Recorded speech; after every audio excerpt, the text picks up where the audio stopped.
Saudara-saudaraku, Shalom. Bagaikan teratai hidup kita di kolam cinta kasih Allah. Saudaraku, bagaikan teratai hidup kita.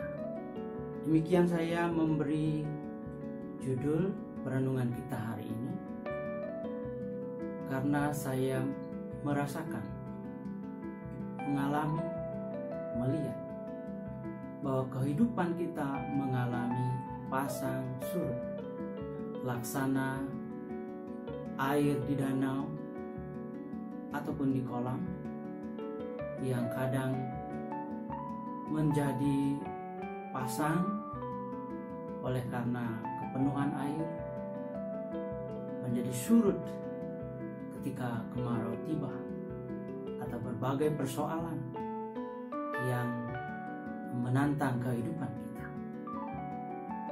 Namun firman Tuhan yang menjadi pembimbing pada hari Minggu ini berbunyi,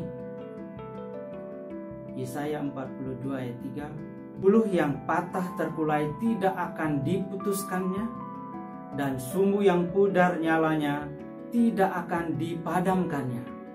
Demikian Yesaya 42 ayat 3. Saudara-saudaraku, di bawah ayat pembimbing ini kita diajak merenungkan firman Tuhan dari 1 Korintus 3 ayat 9 sampai 17 yang demikian saya bacakan. Karena kami adalah kawan sekerja Allah, kamu adalah ladang Allah, bangunan Allah, sesuai dengan kasih karunia Allah yang dianugerahkan kepadaku. Aku sebagai seorang ahli bangunan yang cakap telah meletakkan dasar, dan orang lain membangun terus di atasnya. Tetapi tiap-tiap orang harus memperhatikan bagaimana ia harus membangun di atasnya. Karena tidak ada seorang pun yang dapat meletakkan dasar lain daripada dasar yang telah diletakkan, yaitu Yesus Kristus. Entahkah orang membangun di atas dasar ini dengan emas, perak, batu permata, kayu, rumput kering atau jerami. Sekali kelak pekerjaan masing-masing orang akan nampak, karena hari Tuhan akan menyatakannya. Sebab ia akan nampak dengan api, dan bagaimana pekerjaan masing-masing orang akan diuji oleh api itu. Jika pekerjaan yang dibangun seorang tahan uji, ia akan mendapat upah. Jika pekerjaannya terbakar, ia akan menderita kerugian, tetapi ia sendiri akan diselamatkan, tetapi seperti dari dalam api.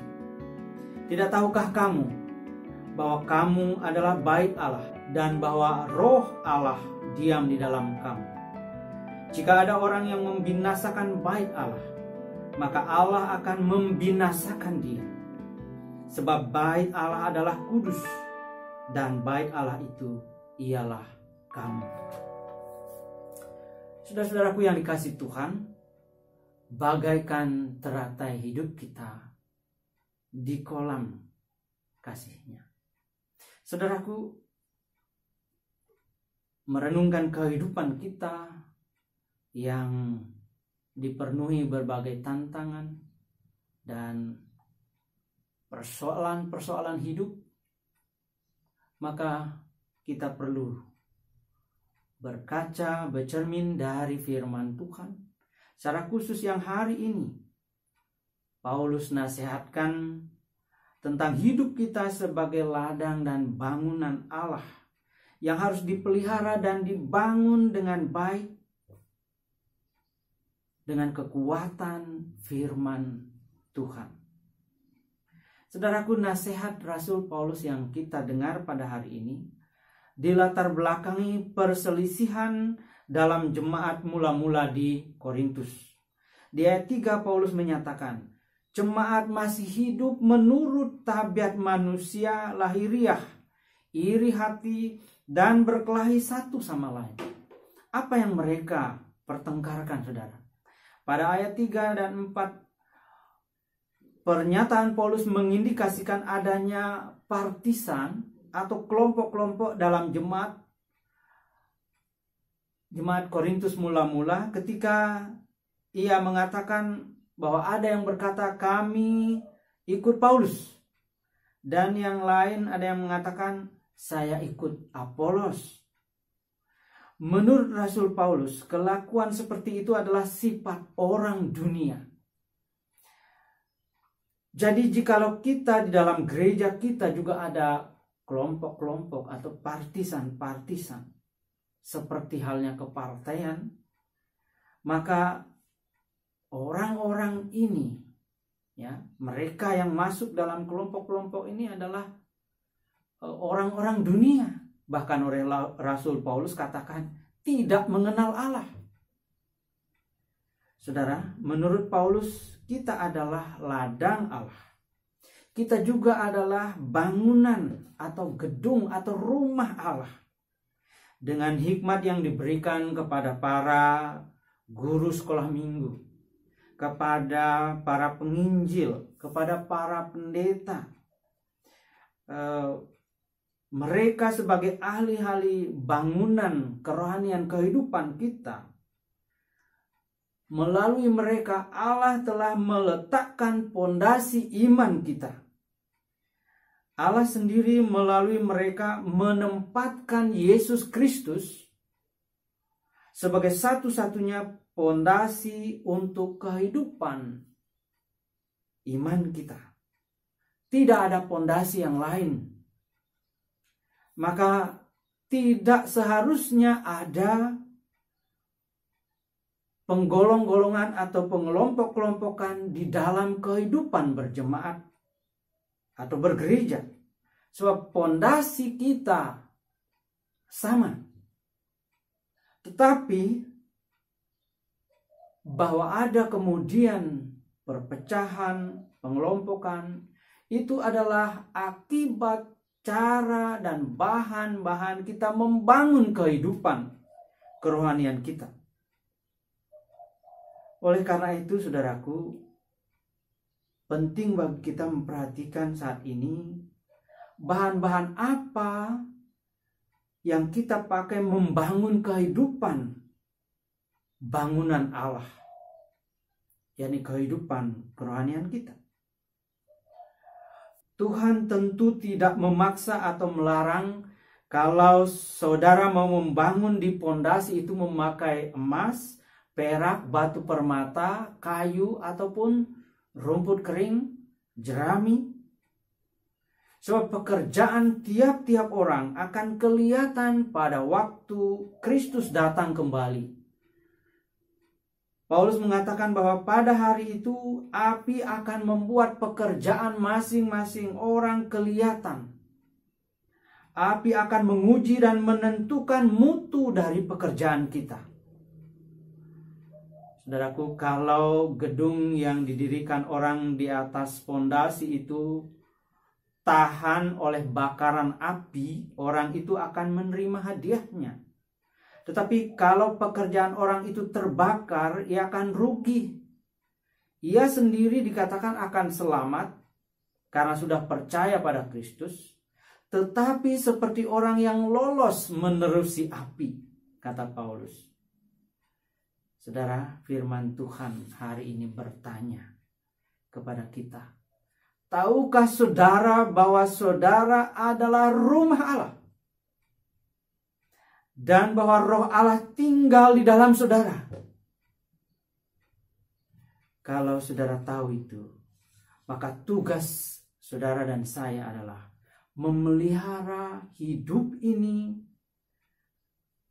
dan membangunnya dengan bahan-bahan yang terbaik yang dapat saudara upayakan, supaya mendekati sesuai dengan Roh Allah yang menghuninya. Cobalah bayangkan, ada seorang gadis cantik, kulit putih, rambutnya bergelombang indah,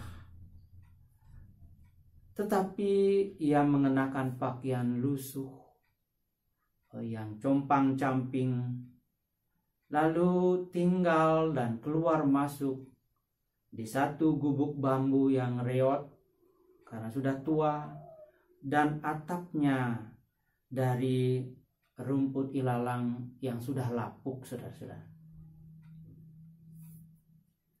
Apakah kira-kira komentar saudara melihat gadis itu?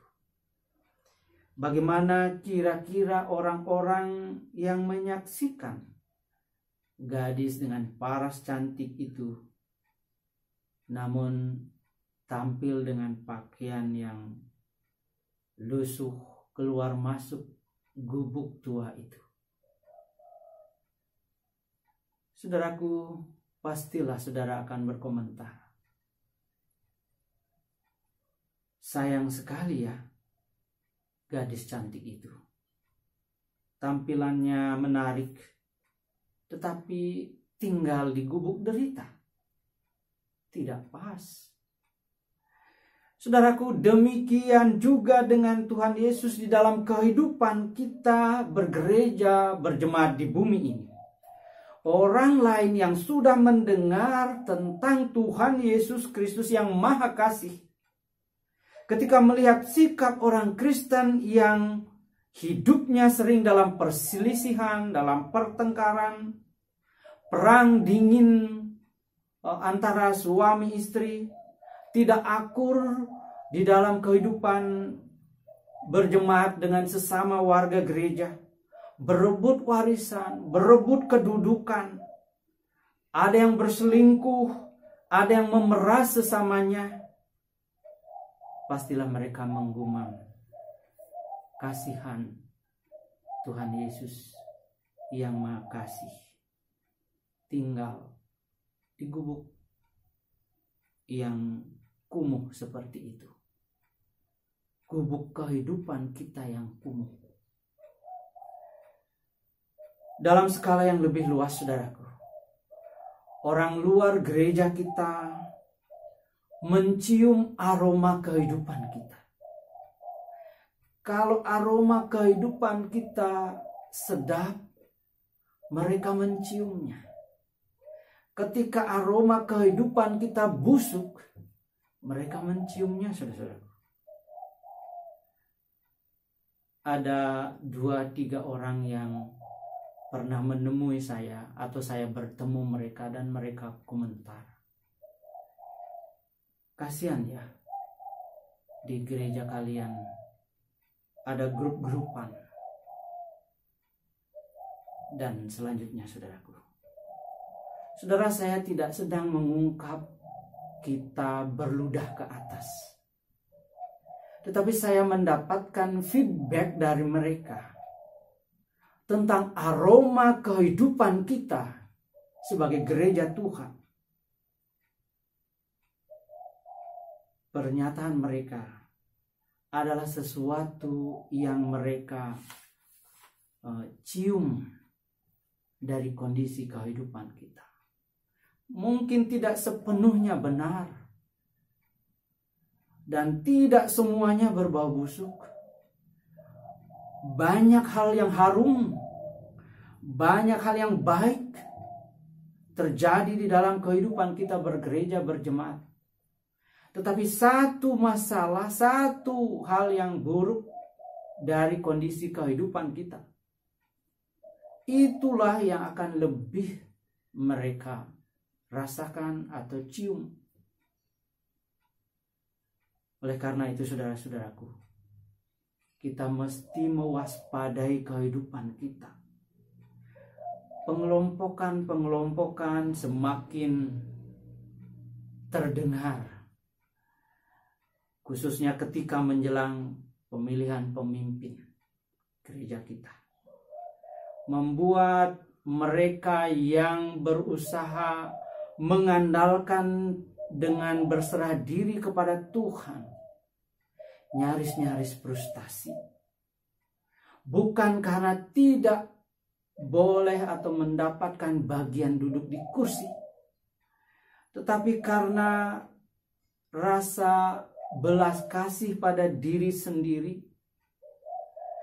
atau pada gereja yang penampilan hidupnya tidak sesuai dengan profil sang penghuni suci gereja itu. Jemaat-jemaat yang peduli akan kondisi ini pastilah turut merasakan, bergumul, mengelus dada. Bagaimana kita bisa lebih baik lagi. Tambahan lagi situasi pandemi COVID-19 yang masih juga membuntuti kehidupan kita. Sepertinya apa-apa yang hendak kita lakukan, yang hendak kita kerjakan terasa begitu berat. Dan tidak akan memperlihatkan hasil seperti seindah yang kita bayangkan. Ada WA dari seorang pemuda yang bertanya kepada saya, "Pak Pendeta, bisa tolong saya? Dari bulan Maret saya nganggur. Saya hidup apa adanya dan tinggal di kos-kosan." Tergerak oleh rasa penasaran saya tanya, "Lalu bagaimana selama ini kamu bisa hidup?" Dia jawab, "Ya, hidup dari pertolongan orang dan kiriman dari kampung, yang tentu tidak serupa dengan saudara-saudara yang memiliki akun bank dengan ATM atau buku rekening." Saudara, keadaan sekarang ini mungkin banyak orang yang hidupnya seperti perahu yang terombang-ambing di tengah lautan.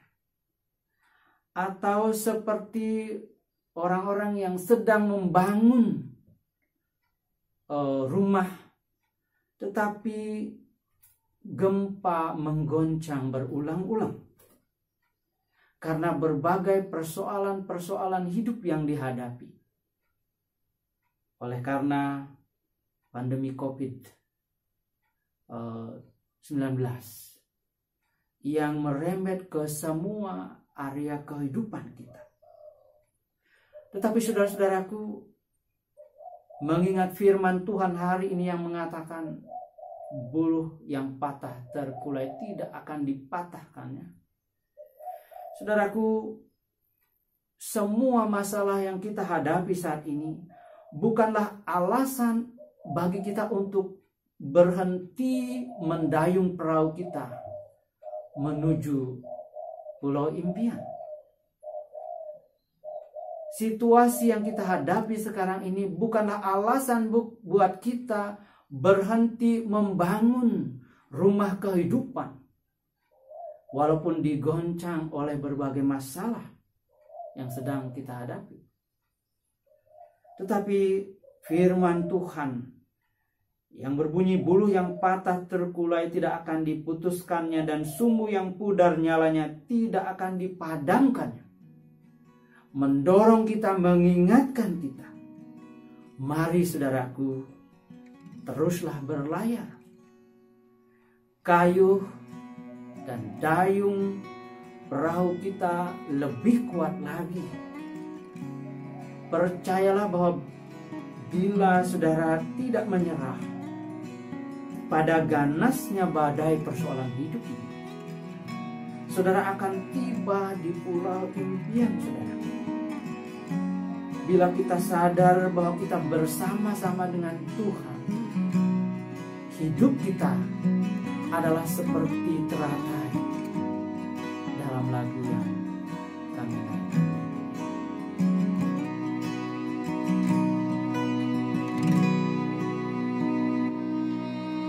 Di kolam permai cinta kasihnya, bagaikan teratai hidup kita.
tak goyah iman percaya.